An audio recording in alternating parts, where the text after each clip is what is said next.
جمعے کا دن تھا، جبریل آئے، یا رسول اللہ مجھے اللہ نے بھیجا ہے کہ جاؤ میرے محبوب کا حال پوچھ کے آؤ۔ تو اب درد اور بخار دونوں چیزیں تھیں، سر کا درد بھی ہیوی ویٹ تھا اور بخار بھی، تپش۔ تو آپ نے کہا جبریل تکلیف ہے، تکلیف ہے۔ ہفتے کا دن پھر جبریل آئے، یا رسول اللہ مجھے اللہ نے بھیجا ہے کہ جاؤ میرے محبوب کا حال پوچھ کے آؤ۔ پھر آپ نے فرمایا تکلیف میں۔ اتوار کو پھر جبریل آئے، یا رسول اللہ نے بھیجا ہے کہ جاؤ میرے محبوب کا حال پوچھ کے آؤ۔ 12 ربیع الاول آ گئے، 632 عیسوی اور 11 ہجری۔ آپ کی طبیعت میں بشاشت ہے۔ تو صحابہ نماز پڑھ رہے تھے، آپ نے دروازہ کھول کے سب کو نور دیا۔ تو حضرت انس فرماتے ہیں ہم سب نماز میں تھے، لیکن جب دروازہ کھلنے کی آواز آئی اور اللہ کے نبی کا چہرہ، تو ہم سب نماز میں یوں ہو گئے، نماز کے اندر ہی سارے اللہ کے نبی کو دیکھنا شروع کر دیا، بھول ہی گئے کہ نماز پڑھ رہے ہیں، ایسے گم ہو گیا آپ میں۔ تو آپ نے جلدی سے دروازہ بند فرما دیا۔ یہ آپ کی آخری زیارت تھی اپنی امت کے لیے۔ اس کے بعد آپ اپنے اللہ کی طرف کا سفر شروع کیا۔ تو اشراق کے بعد آپ نے اپنے بیگمات کو بلایا، ان کو بتایا نہیں کہ میں آج جا رہا ہوں، سب سے ملے، سب کو الوداع کیا اور انہیں بھیجا۔ اس کے بعد آپ نے حضرت فاطمہ کو بلایا، جنت کی عورتوں کی سردار، سب سے زیادہ محبوب بیٹی، سب سے زیادہ جگر کا ٹکڑا، دل کا ٹکڑا کا، جس نے فاطمہ کو دکھ دیا مجھے دکھ دیا، جس نے اسے سکھ دیا مجھے سکھ دیا۔ ہاں، ان کو قریب کا، بیٹی قریب ہو، ان کے کان میں کہا میں جا رہا ہوں۔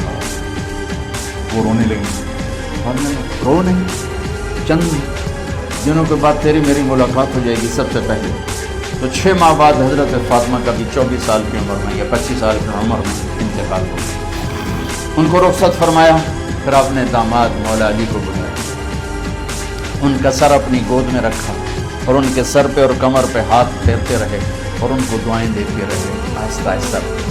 آواز اونچی نہیں تھی، پست آواز تھی، اور یوں سر پہ کمر پہ، سر پہ کمر پہ دعائیں دے رہے۔ ان کو رخصت فرمایا۔ آخر میں اپنے جگر کے ٹکڑے حسن اور حسین کو بلایا، جو ہی سینے سے لگایا آنسو شروع ہو گئے۔ بیویوں کو رخصت کیا، خاموش۔ بیٹی کو رخصت کیا، خاموش۔ داماد کو رخصت کیا، خاموش۔ جو ہی بچوں کو سینے سے لگایا تو آپ کے آنسو نکلنا شروع ہوئے۔ ایک زہر میں تڑپ تڑپ کے مرے، ایک کا سر کٹ کے نیزے پہ چڑھا۔ میرے نبی آگے آنے والے زمانے میں دیکھ رہے تھے کہ میرے بچوں کے ساتھ کیا ہونے والا ہے، اس پر آپ بے قرار ہو کر روئے، بولے کچھ نہیں۔ ان کو بھی رخصت فرمایا۔ جب وہ چلے گئے تو جبریل آ گئے، یا رسول اللہ باہر ملک الموت دروازے پر کھڑا ہے، اندر آنے کی اجازت چاہتا۔ تو آپ نے فرمایا آ جائے، میں نے کب روکا؟ تو ملک الموت اندر آیا، ایک فرشتہ اور بھی تھا، کہا السلام علیکہ یا رسول اللہ، یا رسول اللہ میں آپ کو سلام پیش کرتا ہوں، میں نے کبھی کسی کو سلام نہیں کیا۔ آپ کے رب نے فرمایا جب جاؤ تو اجازت لے کے جانا، بن اجازت اندر نہ جانا، میں کبھی کسی سے اجازت نہیں لیتا۔ اللہ تعالیٰ نے فرمایا آنا چاہیں تو لے آنا، رہنا چاہیں تو چھوڑ کے آ جانا، یہ اختیار اللہ نے کبھی کسی کو نہیں دیا، آپ پہلی اور آخری ہستی۔ تو آپ نے فرمایا اگر میں اجازت دے دوں تو میری جان نکالو گی؟ تو اللہ کے امر کا تو آپ نے جبریل سے پوچھا کیا کہتے ہو، تم کیا کہتے ہو؟ جبریل نے کہا یا رسول اللہ، اللہ آپ کی ملاقات کرے۔ میرے بھائی بہنوں، اللہ سے یہ دعا کیا کہ اللہ ایسی موت دے جب جانے کا وقت ہے تو ہماری ملاقات کے شوق۔